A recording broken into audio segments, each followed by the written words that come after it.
네, 오늘 말씀은 예레미야 15장 11절과 스가랴 3장 17절의 말씀인데요. 여러분들 혹시 칠흑 같은 어둠 속에 혼자 계셔보신 적이 있으십니까? 있으신 분도 있으신 것 같아요. 우리가 끄덕이셨는데 아무도 없는 공간에서 혼자 갇혀 계신 적 있으세요? 아무도 없는 그 공간에서 나만 혼자 갇혀있는 듯한 그 어떤 곳에서도 주님께서 여러분과 함께 하신다는 것을 믿으시나요? 네, 아멘이시죠. 네, 그런 곳에서도 함께 하신다는 그런 확신이 여러분들이 있으신 것 같아요. 얼굴 표정을 보니까 아무도 나를 지켜보지 않는 것 같은 그곳에도 주님은 계셔 하는 그런 표정으로 여러분들이 지금 이렇게 바라보시는데 너무 좋습니다. 저는 엊그제 수요일 저녁 예배 가기 위해서 교회에 있다가 잠시 집에 와가지고 엘리베이터에서 한 10분 정도 갇혀있게 되었습니다. 엘리베이터가 보통 때는 이렇게 초고속 엘리베이터예요. 왜냐하면 고층이다 보니까 굉장히 빠른 속도로 내려오는데 그날 엘리베이터를 탔는데 갑자기 전구의 불이 번쩍하고 한번 꺼지는 것이었습니다. 처음에 제가 지하 2층 주차장으로 내려가려고 지하 2층을 눌렀는데 내려가지 못하고 27층에서 한 차례 뚝 쓰더니 다시 또 26층에서 그냥 한 차례 딱 쓰고 그냥 엘리베이터가 멈춰버리는 것이었습니다. 엘리베이터 안에는 저밖에 없었고 저는 비상 호출 버튼을 눌렀는데 설 연휴 기간이라 그런지 한동안 아무 반응이 없었습니다. 저는 그 얼떨결한 상황 속에서 갑자기 머릿속이 하얘졌어요. 그래서 어떡하지 하다가 차츰 침착함을 되찾고 하나님 안에서 하나님께 그 안에서 기도를 드렸습니다. 주님, 저 오늘 수요예배 가야 되는데 어떡해요? 여기 이렇게 갇혔으니 큰일이네요. 주님 도와주세요. 이렇게 하면서 제가 하나님 앞에 다급하게 기도를 드렸습니다. 그 기도를 드리고 한 3분쯤 후에 엘리베이터가 다시 이렇게 움직이는 거예요. 그러더니 저를 지하 5층에다가 내려놓고는 문이 열리는 것이었습니다. 그리고 저는 깜짝 놀랐던 게 저를 딱 내려놓고는 그 엘리베이터가 다시 고장 상태가 되는 거였어요. 마치 요나를 뱉어놓고 다시 그 고래가 떠나는 것처럼 엘리베이터가 다시 그 고장이 되고 저는 그리고 거기서 나온 거죠. 그래서 저는 그때 깨달았습니다. 엘리베이터를 지금까지 탈 때마다 특별한 기도를 해본 적이 없어요. 한 번도. 근데 한 번도 특별한 기도를 해본 적이 없었는데 지금까지 엘리베이터가 고장나지 않고 그 안에 갇히지 않은 것도 굉장히 감사하다는 생각을 했습니다. 제가 예전에 전에 살던 아파트에서 저희 그 위에 목사님이 사셨어요. 근데 그 목사님도 굉장히 훌륭한 목사님이셨어요. 그러니까 그 서울대학교를 나오시고 일반 이렇게 직장에 다니시다가 나중에 목회에 부르심을 받으셔가지고 그 굉장히 어려운 빈민 선교를 하시는 목사님이셨거든요. 그래서 이렇게 어려운 그 외국인 노동자, 학생들 이렇게 오면 그 학생들 그냥 돌보시면서 아주 소규모의 교회를 하고 계시는 그런 목사님이셨는데 그 목사님이 저한테 한번 그런 말씀을 하셨어요. 전에 살던 아파트에서 제가 새벽 기도를 가는데 엘리베이터 안에서 제가 혼자 갇혔었어요. 그렇게 말씀을 하신 거예요. 근데 제가 새벽 기도 가시다가 이렇게 갇히셨으면 굉장히 힘드셨겠네요. 그렇게 말씀을 했더니 그 목사님이 네, 그래서 그냥 그 안에서 기도할 수밖에 없었어요 라고 하셨거든요. 근데 그때 저는 엘리베이터에서 제가 갇혀본 적이 없었기 때문에 그분의 이야기를 100% 이해하기는 힘들었고 그래도 남자 목사님이시고 또 이렇게 침착하시니까 잘 견디셨나 보다 했어요. 근데 제가 정말 엘리베이터 안에서 전구불이 딱 꺼지고 그렇게 갇혀보니까 정말 이때 주님밖에 바라볼 수가 없구나 하는 그런 생각이 들었습니다. 그리고 주님께서 함께 하시지 않으면 엘리베이터에서 제가 못 나갈 수도 있잖아요. 그래서 하나님께 그렇게 기도를 드렸었는데 하나님, 제가 이번 주에 스가랴 3장 17절 말씀을 가지고 설교하려고 했던 걸 주님께서 어떻게 아시고 저에게 이렇게 말씀으로 직접 체험하게 해주시나요? 하는 그런 기도를 드렸어요. 그리고 오늘 제가 이거 평범한 거지만 하나님께 오늘 감사 운동을 드렸어요. 제가 수요일에 못 드릴 뻔했잖아요. 근데 하나님께서 엘리베이터가 저를 갑자기 지하 5층에다가 갖다 놓고 지하 6층까지 엘리베이터가 있는데 지하 5층에다가 갖다 놓고 저를 딱 던져놓고 그리고 다시 문이 딱 닫혔다는 거는 이건 정말 기도로 경험하지 않은 사람들은 깨달을 수 없는 정말 놀라운 일이었거든요. 그리고 제가 한 가지 생각했던 것이 있습니다. 처음에 제가 당황했던 시간이 있잖아요. 엘리베이터가 고장났을 때. 근데 그때는 바로 기도하지 못하고 막 당황하고 비상호출 버튼을 자꾸 누르고 막 이렇게 했거든요. 그 시간에 제가 처음부터 기도했다면은 하나님께서 엘리베이터 문을 더 빨리 열어주셨을 텐데 하는 그런 생각을 하게 됐습니다. 하나님은 이렇게 작은 일들 통해서도 네가 나를 얼마나 신뢰하고 있는지, 그리고 네가 위급한 상황 속에서 먼저 기도하고 있는지 한번 보고 싶다 하는 그런 마음을 우리에게 주시는 것 같아요. 여러분들 혹시라도 여러분들이 엘리베이터뿐만이 아니라 다른 곳에 갇혀있더라도 걱정하지 않으셨으면 좋겠습니다. 그 자리에서도 함께 하시니까요. 제가 몇 주 전에 설교하면서 친구가 하나가 그 삼풍백화점에 갇혔었다고 했었잖아요. 근데 하나님이 그 친구를 빠져나올 수 있게 해주셨다고 했잖아요. 그런 것처럼 우리가 정말 침착하게 주님을 바라본다면은 주님은 우리를 정말 사랑하시고 축복하시기 때문에 어느 곳에 어느 장소에 있든지 우리와 함께 하시는 것을 느끼게 해주실 것입니다. 오늘 본문 말씀에서도 주님께서 그렇게 말씀을 해주셨는데요. 스가랴 3장 17절 말씀에 보면 너희 하나님 여호와가 너희 가운데에 계시니 그는 구원을 베푸실 전능자시라. 그가 너로 말미암아 기쁨을 이기지 못하시며 너를 잠잠히 사랑하시며 너로 말미암아 즐거이 부르며 기뻐하시리라 하리라 말씀하셨습니다. 여러분들 나로 인해서 기쁨을 이기지 못해서 기뻐서 춤을 추시는 하나님의 모습을 상상해 보신 적이 있으신가요? 여러분들 부모님들이 여러분들이 너무 이쁘고 사랑스러워서 눈에 넣어도 아프지 않겠다는 그런 말을 쓰셨던 것을 여러분들 기억하시나요? 여러분들 그렇게 사랑을 많이 받았어요. 그렇게 여러분들이 너무나 예뻐서 어쩔 줄 모르게 그렇게 예쁘게 그렇게 생각하시는 하나님이세요. 근데 그런 하나님이 우리가 나이가 중년이 되고 60대가 되고 70대가 됐다고 했을 때 덜 사랑스러워하시는 게 아니라 하나님이 여전히 너무너무 기쁘고 너무너무 행복한 마음으로 우리를 그렇게 바라보시는 거예요. 여러분들이 만약에 동생이 있다면 나는 이렇게 예뻐하지 않은 것 같은데 내 동생은 엄마 아빠가 쳐다보는 눈빛이 정말 달라 이런 생각을 하셨을 수도 있어요. 저희 집 같은 경우는 제가 큰딸이고 제 밑에 여동생이 있고 남동생이 8살 차이가 나거든요. 그러니까 차이가 많이 나잖아요. 근데 남동생인데 우리는 맨날 그 부모님께 컴플레인을 했어요. 우리 부모님은 아들이라서 저렇게 동생을 예뻐하시는 것 같아. 우리는 별로 안 예뻐하셨는데 왜 저 막내 동생 저렇게 예뻐하시지? 하는 그런 생각을 했거든요. 그런데 사실은 보니까 그게 아니었어요. 부모님은 정말 그 자녀를 너무나 사랑해서 그 바라보는 눈빛이 정말 다르거든요. 너무나 사랑하면 정말 바라보는 눈빛이 다르잖아요. 여러분들 그래서 연인 관계를 숨길 수 없는 게 같은 공동체 안에 있어서 청년부를 같이 예배를 딱 드려도 그 중에서 이 연인 사이인 사람은 일부러 멀리 떨어져 있는 척하고 갈 때도 집에 같이 안 가고 이러는데 바라보는 눈길이 다르다고 해요. 그런 것처럼 주님께서 우리를 바라보시는 시선이 정말 다른 것입니다. 여러분들을 얼마나 사랑하시는지 여러분들이 항상 기억하셨으면 좋겠습니다. 사랑하는 여러분 혹시 손바닥 위에 볼펜을 세워보신 적 있으세요? 손바닥 위에 볼펜?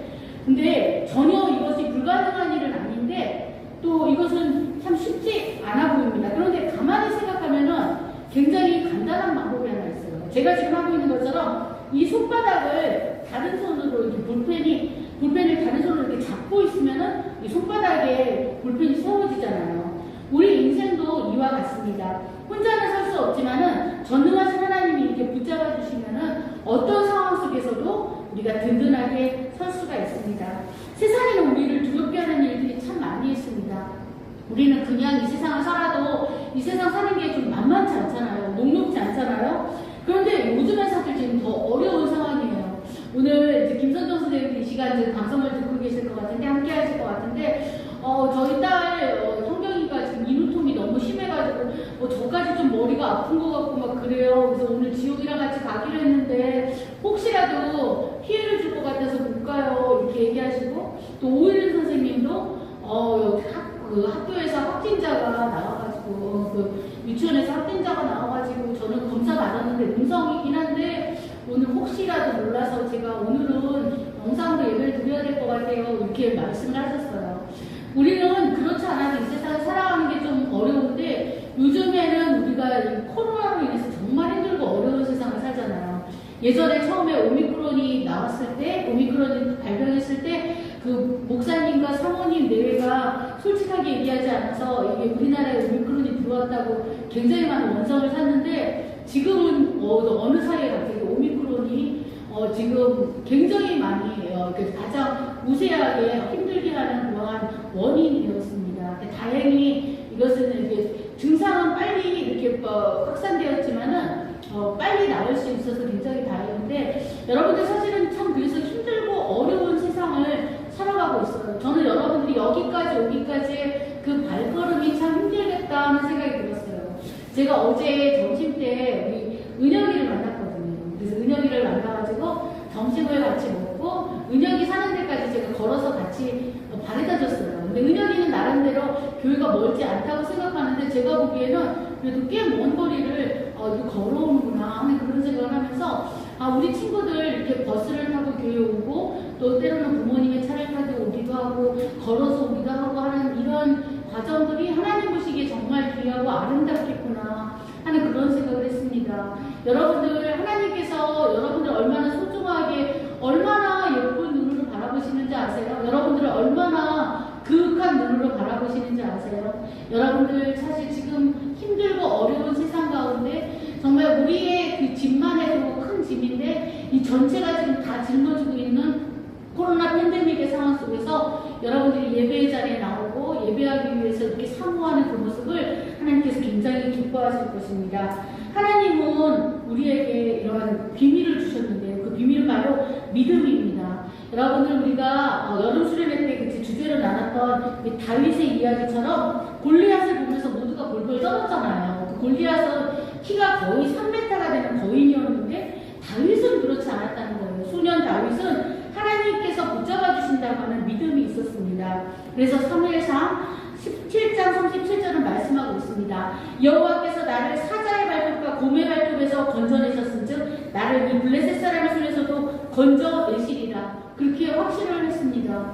여러분들, 만약에 그때요 하나님께서 다른 사람 기도를 듣느라고 잠깐 다윗의 기도를 제대로 못 들으시고 그냥 그때 골리앗과 다윗이 있는데 하나님께서 그 순간 1분 1초라도 딴 데를 바르고 계셨으면 정말 끔찍하죠. 그러면 바로 그냥 골리앗에게 의해서 다윗은 그냥 한순간에 쓰러져 버리는, 그리고 그 자리에서 정말 아무런 힘을 못 썼을 거예요. 근데 하나님께서는 지켜보신다는 거예요. 그리고 하나님은 참 놀랍게도 내가 옆에 사람이 막 기도하고 있고 옆에 사람이 다급한 일이 있으면 우리 보통 사람은 같이 손을 써줄 수가 없잖아요. 근데 하나님은 동시로 정말 그냥 멀티 정도가 아니라 동시에 모든 사람을 다 붙여주시고 그 사람들의 기도를 그대로 다 충족을 시켜주시는 그런 하나님이시라는 것입니다. 제가 아까 조금 전에 말씀드린 것처럼 우리가 하나님의 그 안에서의 우리가 자녀라는 그 정체성이 굉장히 중요한데, 그것은 바로 믿음 때문이거든요. 우리가 하나님이 우리를 택해서 자녀라고 삼으셨고 또 우리를 나의 딸, 나의 아들이라고 말씀하셨습니다. 그런데 우리가 하나님을 아빠라고 부르는 근거가 뭐예요? 우리 호적이 안 나타나 있잖아요. 아빠라고. 근데 여러분들이 아빠, 아버지, 또 아빠 하나님, 또 아버지 하나님 이렇게 부르잖아요. 근데 그렇게 부르는 근거가 무엇입니까? 네, 그렇죠. 바로 말씀 때문입니다. 로마서 8장 15절과 16절은 말씀합니다. 너희는 다시 무서워하는 종의 영을 받지 아니하고 양자의 영을 받았으므로 우리가 아빠, 아버지라고 부르짖느니라. 성령이 친히 우리의 영과 더불어 우리가 하나님의 자녀인 것을 증언하시나니. 아멘이시죠? 여러분들, 하나님께서 우리가 자녀라는 것을 알게 해주시는 거예요. 여러분들 혹시 이산가족 찾기라는 그런 프로그램이 있었어요. 굉장히 대대적으로 민족의 정말 역사를 뒤집어 놓는 그런 시간들이었는데 아마 선생님들은 보셨을 거예요. 예전에 이산가족 찾기를 하는데 선생님들이 보셨을 텐데 정말 막 울음바다가 되고, 그리고 막 얘기를 하죠. 너 여기 귀 밑에 점이 있었지 않아? 막 이렇게 얘기하고, 그러니까 아기 때부터 봐왔던 그런 것들을 얘기하면서, 그리고 또 사람들이 직감적으로 느끼면서 나의 어머니시구나, 나의 아버지구나, 내 동생이었구나, 잃어버렸던 동생이었구나 하면서 울면서 부둥켜 안고 막 그랬을 때, 그 이산가족 찾기가 나왔을 때 사람들이 내 일은 아니지만 그것을 보면서 다 눈물을 흘리고 같이 통곡하고 또 자녀를 찾았을 때는 막 기뻐하면서 같이 뛰는 그런 모습을 보게 되었습니다. 여러분들, 우리를 확증시켜 주시는 것은 내 자녀이고 또 하나님 보신 내 자녀이고 또 우리가 봤을 때 직감적으로 내 아버지시라는 것입니다. 오늘 이사야 41장 10절 말씀을 함께 나누고 싶은데요. 두려워하지 말라. 내가 너와 함께 함이니라. 놀라지 말라. 나는 내 하나님이 됩니다. 내가 너를 굳세게 하리라. 참으로 너를 도와주리라. 참으로 나의 의로운 오른손으로 너를 붙들리라. 이사야 41장 10절은 말씀하고 있습니다. 우리를 두렵게 하는 것들이 많고 우리 마음을 흔들게 하는 것들이 많을지라도 우리를 붙들어 주시는 주님만 꽉 붙드시면 됩니다. 여러분들, 하나님께서는 우리 고통의 깊이를 다 이해하고 계신다는 걸 아시나요? 하나님께서 우리에게 동일하게 똑같이 모든 사람에게 똑같이 말씀하시는 것은 아닙니다. 그런데 하나님께서는 우리에게 어떤 사람에게는 창조의 세계를 통해서 말씀하시고 또 어떤 사람에게는 그림이나 생각을 통해서 말씀하시고 또 어떤 사람에게는 PP를 통해서 또 어떤 사람에게는 설교를 듣는 중에도 말씀해 주십니다. 여러분들, 어떤 사람들은 그렇게 생각할 거예요. 아, 나는 일상을 통해서 하나님이 어떤 때 새벽에 딱 깼을 때 아침에 깼을 때 나에게 말씀해 주셔, 이렇게 생각하는 사람들이 있을 것입니다. 그래서 여러분들, 정말 어떤 상황 속에서도 주님이 나를 붙들고 계신다는 그 믿음을 놓지 않았으면 좋겠어요. 여러분들 알고 계시는 요셉 있잖아요. 요셉 같은 경우는 형들에 의해서 노예로 팔려갈 때도 그랬고, 또 다윗이 사울을 피해서 아둘람 돌에서 숨어 지낼 때도 그랬습니다. 정말 시름 같은 어둠 속에서 한치 앞을 볼 수 없는 그런 상황이었습니다. 여러분들, 사드락과 메삭과 아벤느고를 아시나요? 그들은 보면 뜨거운 풀무풀에 들어갔거든요. 그 풀에 지금 타죽을 지경인데 그 안에 들어갔어요. 또한 다니엘이 사자굴 속에 들어갔을 때 그렇지 않았을까요? 정말 한치 앞을 볼 수 없는 그런 상황 속에서 오직 하나님만을 붙잡아야 되는 경우였습니다. 여러분들, 하나님만 붙잡으실 수 있나요? 이 세상의 상황이 지금 코로나로 인해서 정말 세상이 정말 어렵고 정말 상황이 어려워서 경제적으로 정말 또 사람들의 마음이 각박해지고 여러 가지 그런 상황 속에서도 또 여러분들이 공부하면서도 내 공부에 대해서 불안시하고 또 내 안에서 정말 여러 가지 확신이 없을 때도 하나님만을 붙잡으실 수 있나요? 여러분들, 그러한 믿음으로 꼭 승리하셨으면 좋겠습니다. 하나님께서 나를 사랑하시고 나를 온 마음을 다해서 나 축복하신다는 것을 믿어야 합니다. 여러분들, 계약관계와 언약관계에 큰 차이가 있거든요. 여러분들에게 그 아브라함의 이야기를 어릴 때부터 많이 들어보셨을 거예요. 아브라함은 자녀가 없었잖아요. 아브라함과 사라 사이에 자녀가 없었는데 아브라함은 나중에 어떻게 생각했냐면 자기의 그 신복인 엘리에셀이라고 있었어요. 그 엘리에셀을 양자 삼아야겠다. 그리고 이 종을 그냥 내가 아들처럼 생각해야겠다. 이렇게 했습니다. 그런데 하나님께서는 아들을 주셨잖아요. 25년이라는 약속을 받고도 25년이라는 세월을 더 지난 다음에 아들을 주셨습니다. 그랬을 때 어떻게 됐죠? 아브라함에게 정말 엘리에셀은 종이었지만은 정말 마음을 주고 싶은 너무나 귀한 종이었지만 이삭이 태어나고 나니까 이 관계는 정말 더 분명해졌어요. 그러니까 엘리에셀은 충성스러운 종일 뿐이고 이삭은 어때요? 이삭은 정말 아들이고 약속을 유업으로 받을 그런 관계에 이르고 하나님께서 주신 것입니다. 제가 아는 어떤 분이 그런 말씀을 하시더라고요. 이게 아들과 종의 차이가 너무 크대요. 어떤 일이 있었냐면 자기가 알고 있는 어떤 자기 그 친구가 있었는데 그 친구가 이렇게 집에 있을 때 같이 일했던 어떤 분은 뭘 잘못하니까 그분은 그냥 바로 나가게 됐대요. 근데 자기 친구는 실수를 해가지고 집을 홀라당 태워먹었대요. 그래서 집에 화재가 났대요. 근데도 부모님이 그 아이를 감싼다는 거예요. 당연하잖아요. 여러분들이 만약에 여러분이 그럴 리는 없지만 실수로 만약에 집안에 굉장히 중요한 물건을 파손했다든가 아니면 여러분들이 집에 굉장히 중대한 실수를 했어요. 근데 부모님이 여러분들을 쫓아내시나요? 절대 쫓아내지 않으시는 거예요. 왜 그러냐면 그것은 계약 관계가 아니고 주종 관계가 아니라 언약의 관계이기 때문에 그렇습니다. 여러분들이 자녀이기 때문에 그래요. 설령 내가 정말 불을 냈을지라도 집에 불을 냈을지라도 아들은 절대 쫓아내지 않는 것입니다. 여러분들이 생각했을 때 난 정말 너무 부족해. 하나님 앞에 정말 너무 부끄러운 게 많아. 이렇게 생각할 수가 있어요. 저 또한 그렇거든요. 저도 하나님 앞에 자격이 있어서가 아니거든요. 근데 하나님은 우리의 자격 때문이 아니라 우리가 정말 수준 이하고 기준 미달이에요. 정말 기준이 너무나 미달인데도 너는 내 아들이야. 너는 내 딸이야. 라고 말씀해 말씀하시는 것입니다. 요한복음 1장 12절에 뭐라고 말씀하셨어요? 영접하는 자, 그 이름을 믿는 자들에게는 하나님의 자녀가 된 권세를 주셨으니라고 약속하셨잖아요. 여러분들은 그때 이후로 여러분들이 예수님을 나의 구주로 받아들인 이후로는 자녀인 것입니다. 그래서 자녀는 절대로 하나님이 쫓아내거나 버리지 않으십니다. 주님께서는 우리를 절대 버리시지 않는다고 말씀하셨습니다. 오늘 우리가 또 알고 있는 혹시 빨강머리 앤이라는 얘기 한번 해보고 싶었는데, 여러분 혹시 빨강머리 앤 영화나 아니면 책으로 읽어보신 분 있으시죠? 네, 거의 다 읽어보셨을 텐데, 전 최근에 갑자기 그 빨강머리 앤을 TV에서 잠깐 해주는 걸 봤어요. 근데 거기에서 보니까 그 얘기가 나오더라고요. 원래 앤을 처음에 입양하려고 할 때는 그 농장일을 도와줄 남자아이를 입양하려고 했던 거예요. 근데 남자아이를 입양하려고 했는데 이게 실수가 돼가지고 말이 잘못 이렇게 전달이 돼서 여자아이가 온 거였습니다. 그래서 앤이 왔는데 그 마릴라라고 하는 그 남매인데 마릴라라고 하는 여자, 그 이제 나중에 아주머니라고 부르면서 그런 관계가 되는데, 또 그리고 매쉬라고 하는 그런 또 그 남자 형제가 있었어요. 두 남매인데 거기서 처음에는 이 아이를 잘못 왔다고 얘기하면서 나중에 돌려보내려고 했어요.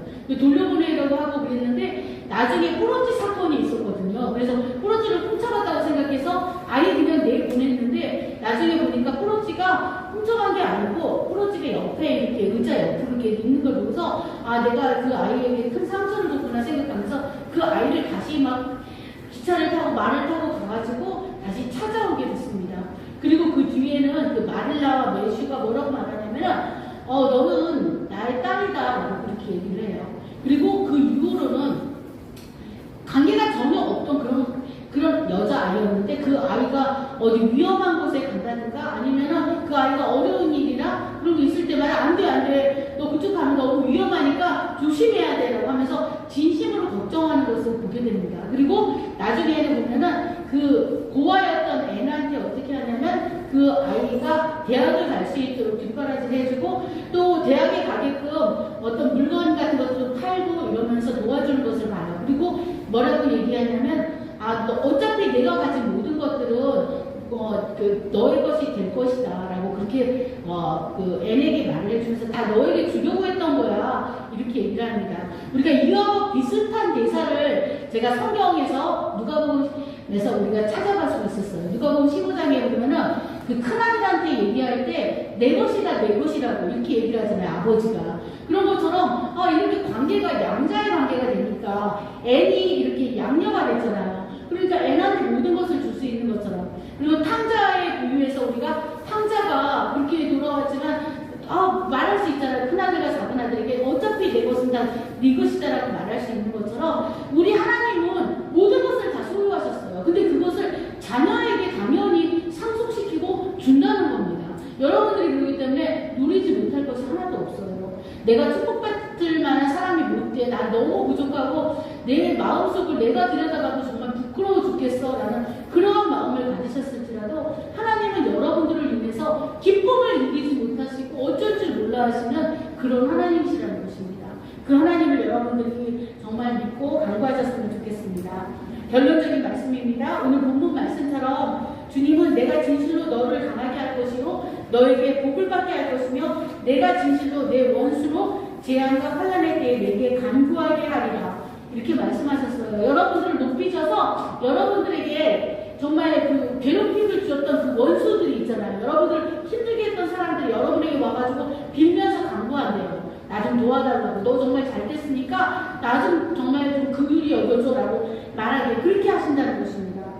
아무도 없는 것 같은 그곳에서 주님이 여러분과 함께 하신다는 거 믿으시죠? 혼자 갇혀있는 엘리베이터는 말할 것도 없고 시편 139편의 말씀처럼 내가 새벽 날개를 치며 바다 끝에 가서 거할지라도 곧 거기서도 주의 손이 나를 인도하시며 주의 오른손이 나를 붙드시리로다 말씀하셨습니다. 아멘이시죠? 네, 하나님께서 온 마음 다해 축복하시는 여러분들이 하나님의 딸이고 하나님의 아들이라는 것을 늘 잊지 않고 살아가는 여러분들이 되셨으면 좋겠어요. 그래서 어떤 상황 속에서도 어떤 어려움 속에서도 여러분들이 내 옆에는 하나님이 계시고 나의 아버지이신 하나님이 나와 영원히 함께 계시고 이 순간 나와 함께 하셔라는 것들을 여러분들이 늘 늘 믿으시는 저와 여러분 모두가 되시기를 주님의 이름으로 간절히 축복합니다. 네, 아멘. 네, 이 시간에 함께 기도하겠습니다.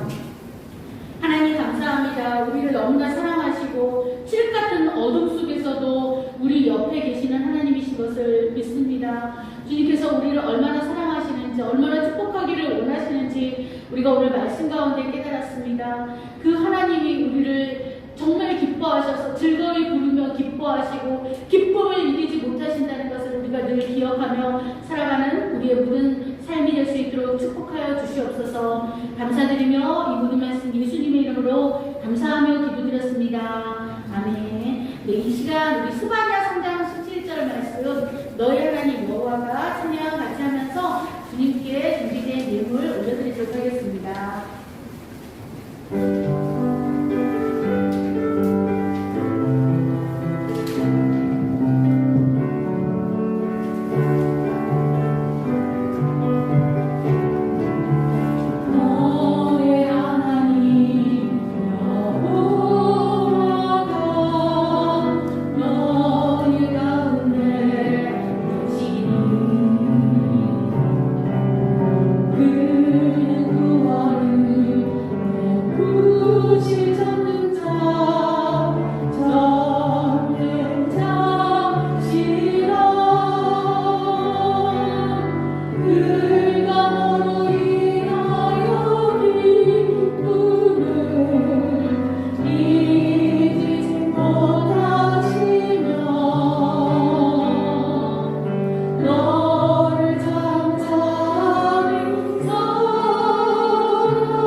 하나님 아버지 감사합니다.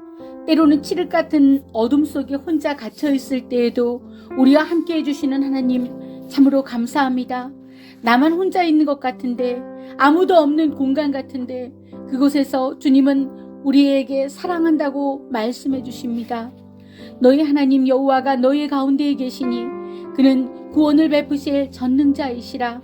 그가 너로 말미암아 기쁨을 이기지 못하시며 너를 잠잠히 사랑하시며 너로 말미암아 즐거이 부르며 기뻐하시리라 하리라 말씀하셨습니다. 스바냐 3장 17절에 말씀하신 것처럼 나로 인해서 기쁨을 이기지 못하시며 기뻐 춤추시는 하나님의 모습을 그려봅니다. 주님 너무나 감사합니다. 참으로 주님께서 사도 바울에게 함께 하신 것처럼, 또한 다윗에게 함께 하신 것처럼, 다니엘과 요셉에게 함께 하신 것처럼 우리와 함께 하시니 감사합니다. 여호와께서 나를 사자의 발톱과 곰의 발톱에서 건져내셨은즉 나를 이 블레셋 사람의 손에서도 건져내시리라. 다윗이 이렇게 고백한 것은 지금까지의 그의 체험이었습니다. 그렇게 사자의 발톱과 곰의 발톱에서 건져내셨던 그 하나님을 끝까지 신뢰했던 것입니다. 주님, 우리에게도 그러한 믿음을 허락하여 주시옵소서. 너희는 다시 무서워하는 종의 영을 받지 아니하고 양자의 영을 받았으므로 우리가 아빠 아버지라고 부르짖느니라 말씀하셨습니다. 성령이 친히 우리의 영과 더불어 우리가 하나님의 자녀인 것을 증언하신다고 하셨습니다. 주님, 이제는 더 이상 두려워하지 않고 놀라지 않겠습니다. 우리를 굳세게 붙들어 주시는 그 하나님만 바라보겠습니다. 주님, 이제는 우리가 더 이상 어떠한 문제에 있어서 고민하지 않겠습니다. 그 모든 것들을 주님 앞에 내려놓겠습니다. 또한 오늘 본문에 말씀하신 것처럼 내가 진실로 너를 강하게 할 것이요 너에게 복을 받게 할 것이며 내가 진실로 내 원수로 재앙과 환난의 때에 내게 간구하게 하리라 말씀하신 것처럼 주께서 그렇게 우리를 높이 세우시고 축복해 주실 것을 믿습니다. 주님, 이제는 우리가 확신 가운데 기도합니다. 내가 새벽 날개를 치며 바다 끝에 가서 거할지라도 거기서도 주의 손이 나를 인도하시며 주의 오른손이 나를 붙드시리라는 그 믿음으로 우리가 살아가게 하여 주시옵소서. 이제 우리가 결단합니다. 주께서 우리의 지경을 넓히시고 우리로 환난을 벗어나서 근심이 없게 하실 것이며 우리 가운데 주님의 역사하심을 보게 하실 것을 믿고 기도합니다. 주님께서 우리를 그렇게 기뻐하신 것처럼 우리도 주님을 계속적으로 찬미하고 기뻐하는 삶이 되게 하여 주시옵소서. 주님께 모든 것을 감사드리며 우리를 사랑하시되 끝까지 사랑하시는 우리 주 예수님의 이름으로 기도드렸습니다. 아멘.